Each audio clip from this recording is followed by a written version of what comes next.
सत्संग हो और आदमी नहीं बदले, ऐसा नहीं हो सकता। ये नियम है। 2 और 2 कितने होंगे? 4। ये नियम है गणित का। वैसे ये भी नियम है, आदमी सत्संग करे और वो बदले नहीं, ऐसा होता नहीं है। यदि अमृत पिया है तो फिर अमर बनना ही है, लेकिन जहर पिया है, अमृत में भूल में मान लिया कि मैंने अमृत पी लिया अमृत है, लेकिन अमृत पिया नहीं। वैसे ही अपने भूल में जी रहे।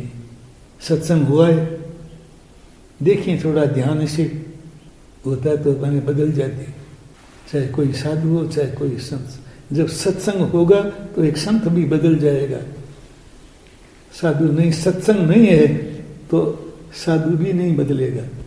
आज भी देखते हैं अपने कई आते हैं जाते हैं, आज दीक्षा हो गई, कल छोड़ दी, फिर आ गए, फिर हो गया। सत्संग है क्या? सत्संग नहीं है। इसीलिए आचार्य भी कहते हैं, श्रीमद जी ने भी लिखा है कि सत्संग होने के बाद आदमी नहीं बदले, ऐसा होता नहीं। और ज्ञानी का सत्संग होने के बाद जीवन में क्रांति आए बिना रहती नहीं, आएगी क्रांति। ज्ञानी के पास में गए, पानी में गए और अपने ऐसे, कबीर ने ये ठीक कहा है, पानी बिन मीन पियासी मोए सुन आवे हाँसी। पानी बिन मीन पियासी मोए सुन आवे हाँसी। मछली पानी में रहती है और कहे मैं प्यासी, अपने भी ऐसे ठीक कहा है। सत्संग किया और नहीं बदला, ऐसा होता नहीं। श्रीमद जी ने सत्संग पर इतना बल दिया है, उन्होंने कहा है कि पहले आप कुछ मत करो, सब कोई जरूरत नहीं है। पहला काम क्या करना है? सत्संग। अपनी लिस्ट में पहला काम है ही नहीं, कौन सा है? ये नहीं है सत्संग करना, ये अपनी लिस्ट में नहीं है। आपकी लिस्ट में सत्संग करना नहीं, और ये होना चाहिए पहला, और सब छोड़ दो। श्रीमद जी कह रहे हैं यदि सत्संग होगा और उसके बाद में यदि परिवर्तन नहीं आए तो फिर मेरे पास आना। कई उनके पास रहने वाले अच्छे शिष्य थे, अच्छे व्यक्ति थे, ज्ञानी व्यक्ति भी थे, समझदार भी थे, और उनकी सेवा में रहने वाले थे। उन्हें भोजन बनाकर खिलाने वाले थे, पास में रहने वाले थे। उन्होंने एक दिन कह दिया एक भाई से कि भाई तुम सत्संग क्यों नहीं करते हो, जीवन को क्यों नहीं ठीक बनाते हो? ये मनुष्य का जीवन है, आज तुम्हारे सामने सब है, मौजूद है। फिर अपने कहेंगे अब क्या करें, अवसर चला जाए, फिर अपने कहते हैं कि अब क्या करें, तो वापिस तो वो आएंगे नहीं। और उन्होंने कहा है कि यह सत्संग का मौका है, अवसर है, फिर बाद में तुम्हें कितने जन्मों तक, कितने कोसों तक, 500। उस समय कहा है, कितने वर्ष पहले? 150 लगभग वर्ष पहले ये कहा है। आज तो 150 वर्षों में बिल्कुल ये आदमी बदल गया है, जीवन ही बदल गया, धारा ही बदल गई, सब कुछ बदल गया है। आज तो कितने वर्ष कहने चाहिए? 5000 5 लाख भी कहे तब भी कोई बात नहीं। सत्संग नहीं, सत्संग है ही, आपका अनुभव नहीं है, लेकिन जिनका अनुभव है उनका है ये। तो श्रीमद जी की आप ये जो पुस्तक पढ़ती हैं, परमात्मा प्रकाश है, उससे पहले उनको समझ भी लेना चाहिए। किनको? श्रीमद जी के जीवन को थोड़ा देख भी लेना चाहिए, भीतर जाकर के देख लेना चाहिए, देखना चाहिए, पढ़ना चाहिए, अनुभव करना चाहिए, तो आपको पता लगेगा कि कैसे उन्होंने कहा है। इस प्रार्थना करने से पहले पूर्व भूमिका भी होनी चाहिए। जैसे बीज बोते हैं तो जमीन को तैयार करते हैं, तो ये अपने बीज बोने का काम है। श्रीमद जी ने अपने शिष्यों से भी कहा है, और वो एकांत में ले गए, एकांत में ले जाकर उनको कहा मैं ये तुम्हारे भीतर बीज बो रहा हूं, लेकिन एक बात है, उसको कुरेदना मत। बीज को वापिस अपने कुरेदेंगे तो वो नष्ट हो जाएगा, इसलिए कुरेदना मत। बीज बो रहा हूं परमात्मा का, मोक्ष का बीज बो रहा हूं, ये उन्होंने कहा है। तो बीज बोने से पहले उनकी भूमिका भी समझ लेनी चाहिए अपने, ये कौन थे, कैसे थे, अपने साधारण आदमी नहीं थे, साधारण व्यक्ति नहीं थी, असाधारण आत्मा थी। असाधारण आत्मा थी क्यों थी? कि इनके पास आत्मज्ञान था। आत्मज्ञान। आज आपको कोई आत्मज्ञानी मिलेगा? आप खोज करके आओ, राजस्थान में खोजो, इंडिया में खोजो, अमेरिका में खोजो, और आप तो गए हैं खोज करके आए हैं, कितनी मिली है ये मुझे पता नहीं है। रूस में, रशिया में, इंडिया में, कहीं भी जाओ, बहुत कठिन है।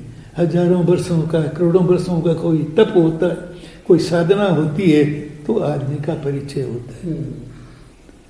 फिर पहाड़ी में आप पढ़ेंगे नहीं तो आपको ऐसा लगेगा कि इसमें आत्मा है, इसमें प्राण है।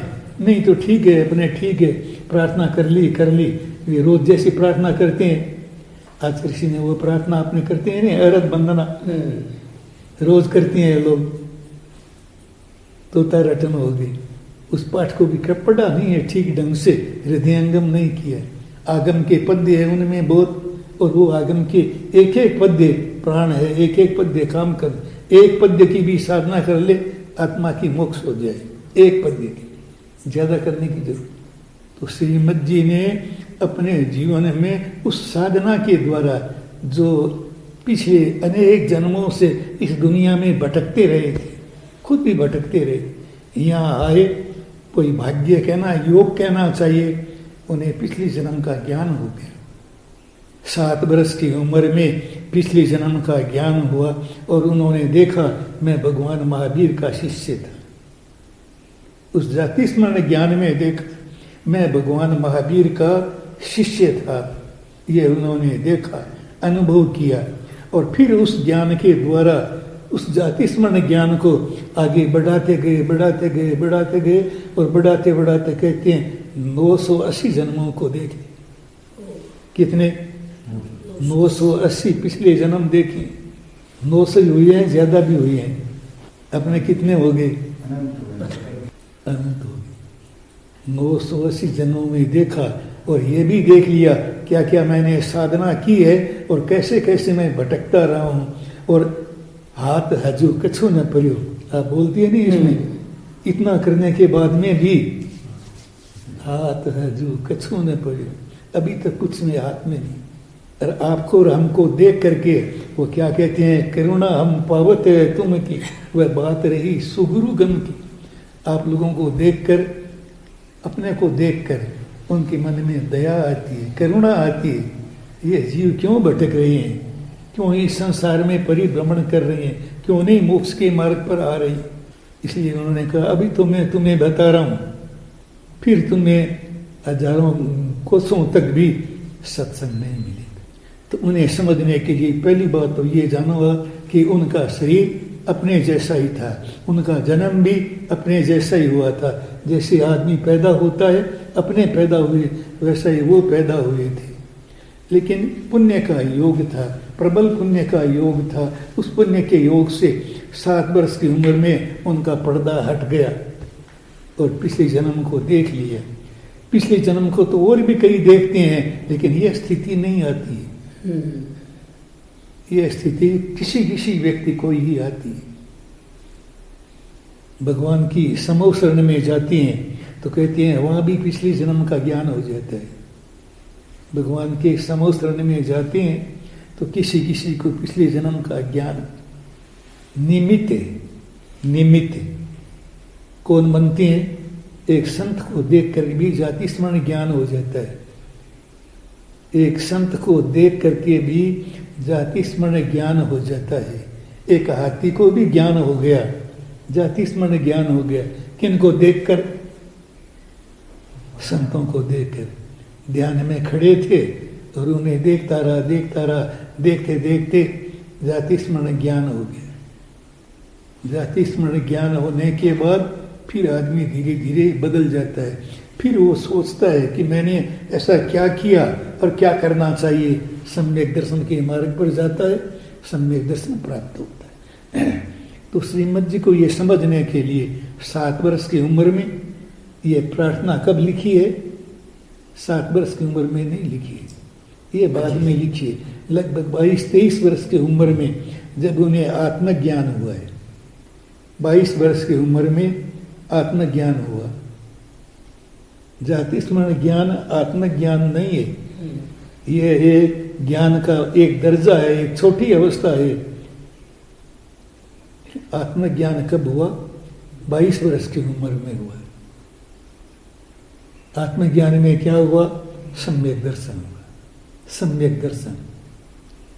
और सम्यक दर्शन की भी कई अवस्थाएं हैं, स्टेजें हैं। उनमें वो स्टेज उनकी आई जिससे कहते हैं क्षायिक सम्यक दर्शन। आता है नहीं? क्षायिक सम्यक दर्शन, औपसम्यक क्षायिक सम्यक दर्शन, क्षायिक सम्यक दर्शन, क्षायोपसम्यक सम्यक दर्शन। औपसम्यक नहीं थी, पहले औपसम आती है और उसके बाद फिर धीरे धीरे धीरे यदि आदमी चलता रहता है तो वो क्षायक में चला जाता है। नहीं तो क्षयोपसम आती है और चली जाती है। कितनी बार भी क्षयोपसम ऐसा अपने रोज सुनते हैं, हम भी सुनते थे, कहते भी थे कि भी साधु जीवन आता है तो सम्यक दर्शन आता है। साधु जीवन लेते हैं नहीं तो सम्यक दर्शन आता है, नहीं आता है। आप साधु बने तब आया था क्षणिक है? आप साधु बने तब आया था क्षणिक? नहीं आता तो फिर मैं दूसरा होता आता तो फिर ये अवस्था नहीं रहती। तो इसका मतलब नहीं आता है। और आया है तो इस साहेब सम्यक 1, 2, 4 में आया होगा, चला गया, आया गया। वो अवस्था क्षायिक सम्यक दर्शन में बनती है। क्षायिक सम्यक दर्शन में वह अवस्था बनती है, आने के बाद में वो जाता नहीं। उसमें ये बोध होता है कि शरीर अलग है और आत्मा अलग है। ये बोध तो उसमें भी हो जाता है, शास्वादन में भी होता है, औपसमिक सम्यक दर्शन में भी होता है, क्षायिक सम्यक दर्शन, क्षायोपसमिक सम्यक दर्शन में भी होता है, लेकिन स्थायी नहीं रहता है। स्थायी किस में रहता है? क्षायिक सम्यक दर्शन में यह बोध हमेशा रह जाता है, सदा। नारगी जीवों में भी है, देवताओं के पास में भी है, देवलोक के देवताओं में भी है, नारगी जीवों में भी है, पशुओं के पास भी है और मनुष्यों के पास में। ये आने के बाद आदमी की अवस्था बदलती है। ये इन्हें ये क्षायिक सम्यक दर्शन 22 वर्ष की उम्र में हुआ। इन्होंने लिखा भी है अपने जीवनचर्या में, गीत में, कि मुझे ये बोध हुआ। और फिर ये भी हुआ कि अभी मेरे कर्म का योग बाकी है, इसलिए मुझे एक जन्म और लेना होगा, बाकी तो मोक्ष में जाने की। संत नहीं बने, इच्छा थी संत बनने की भी, साधु बनने की भी, निर्ग्रंथ बनने की भी इच्छा थी। और वो एक पद्य निर्ग्रंथ में गीत है, श्रीमद जी ने अपने अपूर्व अवसर है वो क्यारे आवसे क्यारे थईसु बाह्यांतर निर्ग्रंथ। जो ऐसा अवसर कब आएगा जब मैं बाह्य और आंतरिक परिग्रहों से मुक्त होकर मुक्त होऊंगा। लेकिन वो बन सकते थे, हो सकता था, लेकिन बने नहीं। कई कारण हो गए, उन कारणों से शरीर भी नहीं है। और उन्होंने एक भाई से ये कहा भी है कि भाई अभी दिगंबर अवस्था की स्थिति नहीं है, नहीं तो मैं दिगंबर ही होता, लेकिन अभी वो स्थिति है नहीं, ये काल नहीं है। अभी काल होता तो केवल ज्ञान का प्राप्त कर। तो क्षायिक सम्यक दर्शन की स्थिति होने के बाद ये प्रार्थना लिखिए। इसलिए जब आप प्रार्थना को पढ़े तो उसके अर्थ को भी ध्यान में लें, तब आपको उसका आनंद आएगा। फिर 5 बार भी पढ़ेंगे, 10 बार भी पढ़ेंगे तो भी आपको उसमें ऐसा लगेगा कि वे रोज में पढ़ता ही जाऊं। एक संतों को लिखकर, और जब उन्होंने ये ग्रंथ दिया था, कौन सा, ये 20 पद्य लिख करके दिए थे, अपने शिष्यों को लिख करके दिया क्या करना चाहिए, तब उन्हें ये दिया। और कहते हैं कि उसको पढ़ते पढ़ते वो संत रोते ही रहे, बहुत रोए कि मेरा तो इतना जन्म ऐसे ही चला गया, मेरे इतने जन्म, इतना जीवन, 50, 60, 70, 80 वर्ष का वो जीवन मेरा गया, क्योंकि मुझे सम्यक दर्शन नहीं।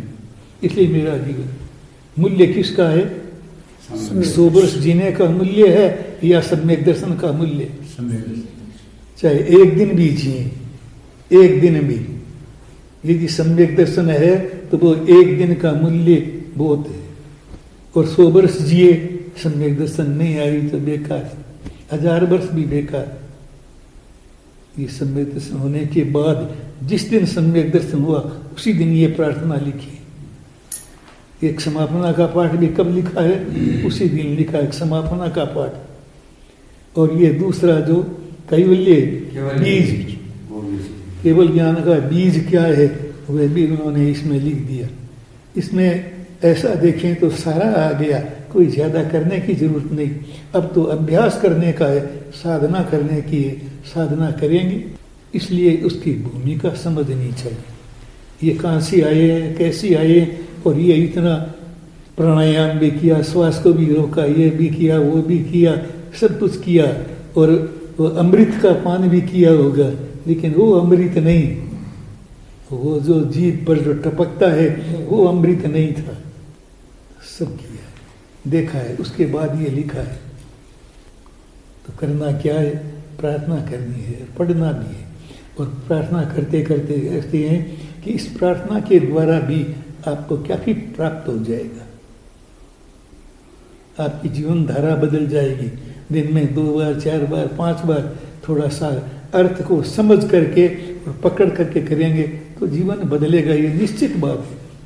तो ये एक ऊंची आत्मा थी, इसीलिए